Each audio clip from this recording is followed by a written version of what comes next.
roadmap to not only stick to your fitness goals, but ultimately reach them in the end. So welcome back to the channel. It's Calvert Coaching with me, Mitch Calvert, very creative with my business name. We help busy parents over 40 drop 3 inches off their belly in 3 months or less. And as we move into February, it's a critical time for many who set ambitious resolutions. This is the time a staggering 90% of people have faltered or failed. That doesn't have to be your story. Today, we're diving into strategies to ensure you stay on track, achieve your goals, and we'll focus on sustainability over extremes and the Big Five framework, which I'll talk about in a sec. So understanding first the resolution pitfall. Every year, millions set out with the best intentions, aiming to, it's not only health reasons, but sometimes personal lives or careers. Yet by mid-February, right now, enthusiasm wanes, motivation drops, and the old habits start to resurface. So why does this happen? Well, there's a three-part process to that. Setting unrealistic or unsustainable goals, drastic changes, complete 180s. Our human mind and schedules these days are not equipped to handle those. Lack of a clear plan. Without a roadmap, without knowing where you're going, you're already there and you'll lose sight of what you need to do today if you don't have a clear plan. And the other one is sadly the quick fix mentality, instant gratification. It's built within our DNA with social media and apps and everything else nowadays. But to lead and get lasting results, you've got to get rid of the quick fixes, fad diets or extremes. And that means embracing sustainability over unsustainability. Sounds simple on paper, but how do we do this? How do we break this cycle? Well, 3 parts again. Set achievable goals. Okay. So instead of aiming to lose 20 pounds in the month, focus on losing 1 to 2 pounds per week, which is the kind of standard optimal target for fat loss to ensure you're not losing a bunch of muscle in the process. So develop a routine.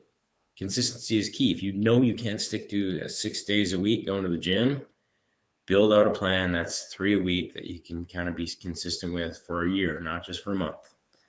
And then steer clear of the diets or workouts that promise rapid results without any real scientific backing. Knowing yourself too, that's going to lead to burnout, disappointment. So what's the alternative? Well, we talk a lot in Calvert about the Big Five framework. So that boils down to the big, bolder habits that are going to move the needle the most. Number 1 is your nutrition. We call it the CAP control. So align your daily calories, that's the C, and protein consumption with your goals. The best diet is ultimately the one that emphasizes calorie control and enough protein and fiber. Okay. So once you get your numbers right, in the description below, you can get a calculator that spits out accurate numbers for you to start with. You're going to go consume that amount of food in consistent, at least for 2+ weeks, right? Get a sense for your baseline. 2 is your water intake, hydration. It's hard to change your situation without hitting that, 3 liters per day.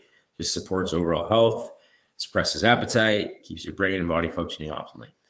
Sleep, though, that's number 3, and that's to prioritize 7+ hours a night. And for most adults with kids or responsibilities, you're screen sucking too late into the night, and you're not getting that 7+ hours of actual sleep time, which means probably being in bed for 8+ hours. Okay. So 10, 3, 2, 1 strategy. You can get into that in another video. I would Google that. That's going to help you guide you to optimal sleep. Number 4 is your steps, like regular walking. It can be on a treadmill or whatever the case may be. But more often than not, it's just getting in that mindset that I need to hit 8,000 steps a day. That's going to ensure there's enough burn per day that you don't have to rely too heavily on restricting calories too low. Okay. And last but not least is strength training.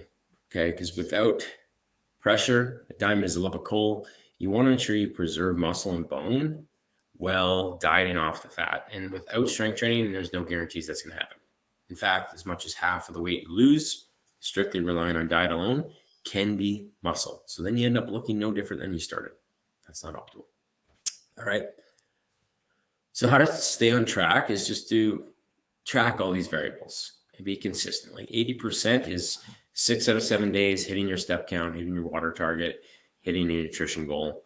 And frankly, if you're 40, 50% or below, you can't expect optimal results, right?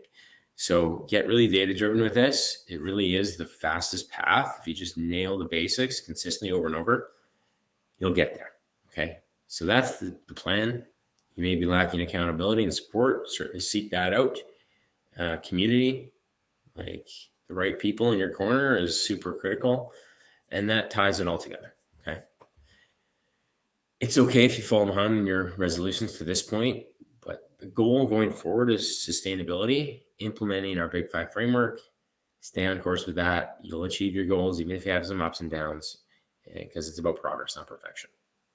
When you stay committed, patiently persistent, and you celebrate small victories along the way, you'll look back a year from now and be amazed at the progress you made. So if you found this video helpful, give it a thumbs up, subscribe for more content, share your thoughts or questions in the comments below. I'd love to hear from you. Let's make 2025 the year we turn resolutions into lasting transformation. See you in the next one.